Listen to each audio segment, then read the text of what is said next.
نحمده ونصلي على رسوله الکریم اما بعد۔ ترجمے والے قرآن پاک کا صفحہ نمبر 829، 23واں پارہ سورہ یاسین، رکوع نمبر 3، آیت نمبر 49 تا 52۔ اعوذ باللہ من الشیطان الرجیم، بسم اللہ الرحمن الرحیم۔ ما ينظرون إلا صيحة واحدة تأخذهم وهم يخصمون فلا يستطيعون توصية ولا إلى أهلهم يرجعون ونفخ في الصور فإذا هم من الأجداث إلى ربهم ينسلون قالوا يا ويلنا من بعثنا من مرقدنا هذا ما وعد الرحمن وصدق المرسلون۔ صدق اللہ العظیم۔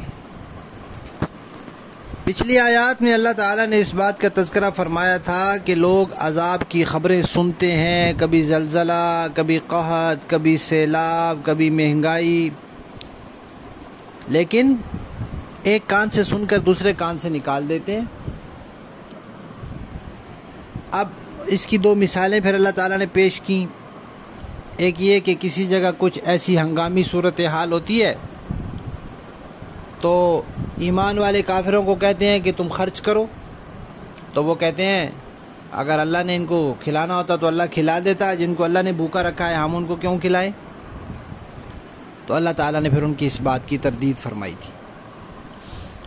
اور دوسری مثال کہ انبیاء کرام علیہم الصلاۃ والتسلیمات اور ایمان والے کافروں کو خبر دیتے ہیں کہ اگر تم دین کو جھٹلاؤ گے، صحیح عقیدہ عمل نہیں اپناؤ گے تو پھر تم پر عذاب آئے گا۔ اور انبیاء کو چونکہ اللہ نے بتایا ہوا ہوتا ہے اس لیے وہ بتا دیتے ہیں کہ دنیا میں عذاب آئے گا، اور قیامت کا کہتے ہیں کہ آخرت میں بھی سخت عذاب ہوگا، قیامت آئے گی۔ تو پھر کافر لوگ مذاق اڑاتے ہیں اور کہتے ہیں قیامت کب آئے گی، تم اگر سچے ہو تو بتاؤ، آ نہیں رہی ابھی تک، ہم تو بہت انتظار کر رہے ہیں۔ تو اللہ تعالیٰ نے فرمایا ہے کہ یہ جو بار بار عذاب کا مطالبہ کر رہے ہیں تو یہ تو گویا کہ ایک سخت چیخ اور چنگھاڑ کا، تیز آواز کا انتظار کر رہے ہیں۔ یہ اپنے معاملات میں لڑ جھگڑ رہے ہوں گے، اچانک ایک چیخ آ کر ان کو پکڑے گی تو پھر ان کو اتنی مہلت بھی نہیں ملے گی کہ یہ مرنے سے پہلے کوئی وصیت کر لیں، اتنی مہلت بھی نہیں ملے گی کہ یہ جہاں کہیں گئے ہوئے ہیں وہاں سے اپنے گھر واپس پہنچ جائیں۔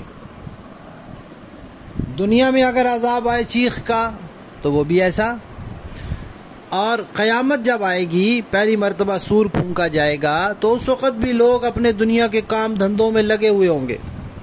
حدیث شریف میں آتا ہے کہ کپڑا بیچنے والا کپڑے کو پھیلائے گا، ابھی ان کا بھاؤ طے نہیں ہوگا، قیامت آ جائے گی۔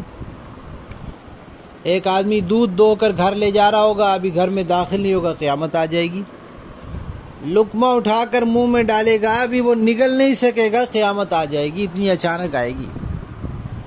تو فرمایا اللہ تعالیٰ نے کہ یہ جو عذاب کر رہے ہیں یہ تو پھر اسی چیخ کا انتظار کر رہے ہیں۔ دنیا میں بھی کوئی چیخ آ سکتی ہے، جیسے کئی قوموں پر چیخ کا عذاب آیا، فرشتے نے چیخ ماری، سب کے دل پھٹ گئے، وہی مر گئے۔ ابھی ہم نے واقعہ پڑھا ہے سورہ یاسین میں۔ اور آخرت کا عذاب بھی آئے گا، وہ کیسے؟ اس میں بھی ایک چیخ ہے، سور پھونکا جائے گا پہلی مرتبہ، سب کچھ تباہ و برباد ہو جائے گا، سب مر جائیں گے، حتیٰ کہ جو سور پھونکنے والا فرشتہ ہے اسے بھی اللہ تعالیٰ موت دے دیں گے۔ پھر 40 سال کا عرصہ ایسے ہی گزر جائے گا، پھر دوبارہ اللہ تعالیٰ اس کو زندہ کریں گے اور وہ فرشتہ سور پھونکے گا، پھر ساری انسانیت دوبارہ زندہ ہوگی۔ اللہ کی شان ہے، وہی سور ہے، ایک مرتبہ پھونکا جا رہا ہے، ساری دنیا تباہ ہو گئی ہے، سب لوگ مر گئے ہیں۔ وہی سور ہے، دوبارہ پھونکا جا رہا ہے، سب زندہ ہو رہے ہیں، قبروں سے نکل کر آئیں گے۔ تو اللہ تعالیٰ فرماتے ہیں کہ جب سور پھونکا جائے گا تو پھر قبروں سے نکل کر لوگ تیزی سے آئیں گے اور کیا کہیں گے؟ ہائے افسوس، ہمارے لیٹنے کی جگہ سے ہمیں کس نے اٹھا دیا؟ یہاں لفظ قرآن پاک نے استعمال کیا ہے مرقد. مرقد کہتے ہیں آرام کرنے کی جگہ، لیکن یہ صرف جگہ کے معنی میں بھی ہو سکتا ہے کہ ہمیں ہماری جگہوں سے کس نے اٹھا دیا. تو فرشتے ان سے کہیں گے کہ یہی ہے وہ جس کا خدا رحمان نے وعدہ کیا تھا کہ قیامت آئے گی، اور تم کہتے تھے لے آؤ کب آئے گی، کہاں ہے؟ اور رسولوں نے جو تمہیں کہا تھا وہ سچ کہا تھا کہ قیامت آئے گی. تو اس وقت ان کو یہ جواب دیا جائے گا. لفظی معنی دیکھیے، ما ینظرون، وہ نہیں انتظار کر رہے، الا مگر صیحتن، چیخ چنگھاڑ، واحدتن، ایک، تأخذہم، جو پکڑ لے گی ان کو، وہم، اور وہ لوگ یخصمون، آپس میں جھگڑے مگڑے کر رہے ہوں گے. فلا یستطیعون، پھر وہ اس بات کی استطاعت نہیں رکھیں گے کہ توصیتاً کوئی وصیتی کر لیں، ولا، اور نہ اس بات کی، الی اہلہم، کہ اپنے گھر والوں کی طرف، یرجعون، لوٹ جائے اور اپنے بیوی بچوں میں جا کے مرے، اتنی مہلت بھی نہیں ملے گی.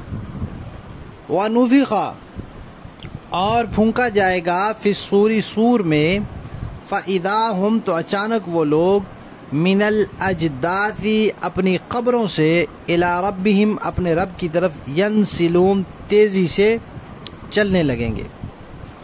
قالو، کہیں گے، یا ویلنا، ہائے ہماری کم بختی، من، کس نے، بعثنا، ہمیں اٹھا کھڑا کیا، من مرقدنا، ہماری قبروں سے، ہمارے لیٹنے کی جگہوں سے. تو ان سے کہا جائے گا، ھذا، یہی ہے، ما، وہ، وعد الرحمن، جس کا خدا رحمان نے وعدہ کیا تھا، وصدق المرسلون، اور رسولوں نے سچ کہا تھا. با محاورہ دیکھیں جی، ما ينظرون الا صيحة واحدة تأخذهم وهم يخصمون.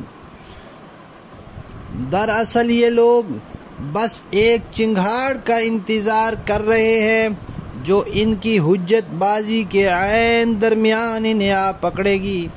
فلا يستطيعون توصية ولا إلى أهلهم يرجعون، پھر نہ یہ کوئی وصیت کر سکیں گے اور نہ اپنے گھر والوں کے پاس لوٹ کر جا سکیں گے.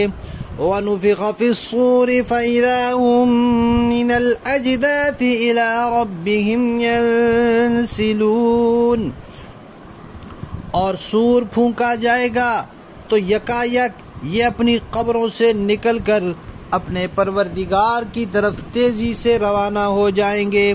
قالوا یا ویلنا من بعثنا من مرقدنا هذا ما وعد الرحمن وصدق المرسلون. کہیں گے، ہائے ہماری کم بختی، ہمیں کس نے ہمارے مرقد سے اٹھا کھڑا کیا ہے.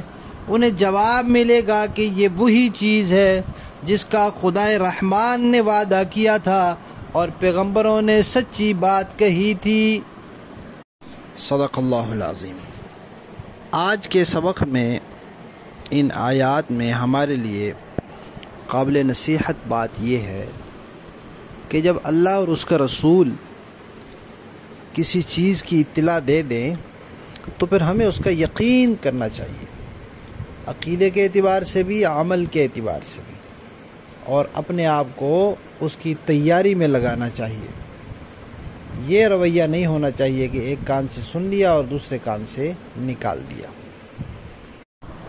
نصیحت قبول کرنے اور نہ کرنے کے حوالے سے ایک مسلمان اور ایک کافر کے رویے میں واضح فرق ہونا چاہیے. مسلمان کا رویہ مثبت ہونا چاہیے اور کافر کا رویہ تو ایسا ہوتا ہے جس کی وجہ سے وہ پکڑا جائے گا. اللہ تعالی ہمیں عمل کی توفیق عطا فرمائے.